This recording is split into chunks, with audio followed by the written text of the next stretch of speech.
નમસ્કાર, doctor Meena Trivedi, Ayurveda consultant, Porbandar. આપણે હમણાં વાળ વિશે જોઈએ છીએ, તો આજે આપણે જોશું ટાલ વિશે। ટાલ એટલે પહેલાં વાળ ખરવાના હોય અને પછી ખરતા ધીરે ધીરે એ વાળ છે એ જગ્યાએથી ઉગવાના બંધ થઈ જાય અને એ જગ્યાએ ટાલ પડી જાય।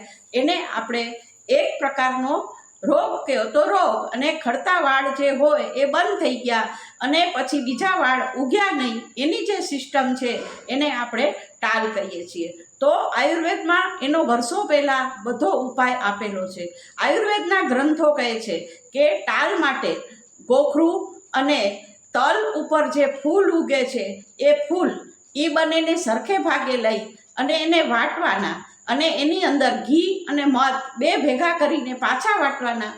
એ જે લેપ હોય એ માથામાં લગાડી દેવાનો અને 1-2 કલાક એ માથામાં લેપ રાખવાનો, પછી આપણે સાદા પાણીથી માથું ધોઈ નાખવાનું। તો એનાથી પણ વાળ આપણને આવે છે એમ ગ્રંથો કહે છે।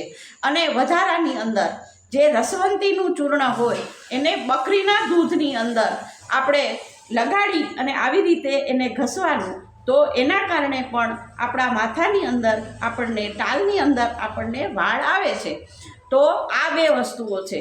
અને ત્રીજી વસ્તુ છે કે આપણે તેલ કયું લગાડવું, તો તેલ લગાડવાની અંદર આપણે ખાસ કરીને ચમેલી અને કરેણ, કરંજ, ચિત્રક વગેરે વસ્તુઓ જે હોય એને આપણે કૃષ્ણ ભૃંગરાજ તેલની અંદર ઉકાળીને એ આપણે માલિશ કરીએ। આવી રીતે આપણે ટિપ્સ ઓફ ધ ફિંગર એટલે આંગળાના ટેરવાથી આવી રીતે આમ માલિશ કર્યા રાખવાથી 10-15 મિનિટ આપણે માલિશ કરીએ તો એની અંદર ફાયદાકારક છે। વધારામાં જે આપણે ખાવાની જે દવાઓ છે તો એની અંદર પણ આપણે સપ્તામૃત લો અને આપણે જે ધાત્રી રસાયણ વગેરે બધી દવાઓ આપણે ખાઈ શકીએ છીએ। સંસામની વટી પણ એની અંદર ઉપયોગી થાય છે। તો આ બધી વસ્તુઓ આપણે ખાઈ શકીએ છીએ।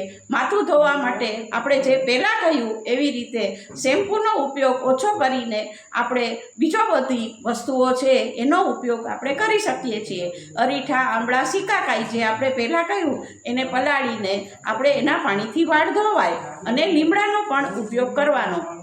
લીમડાના પાન હોય એ પણ આપણે વાટીને માથામાં ભરી શકાય। વધારામાં માટી છે જે કાળી માટી એ બહારના ભાગમાંથી લેવાની, ખેતરમાંથી નહીં, અને એ માટી હોય એને આપણે 2-3 કલાક પલાળી દેવાની, પછી એનો માથાની અંદર લેપ કરવાનો।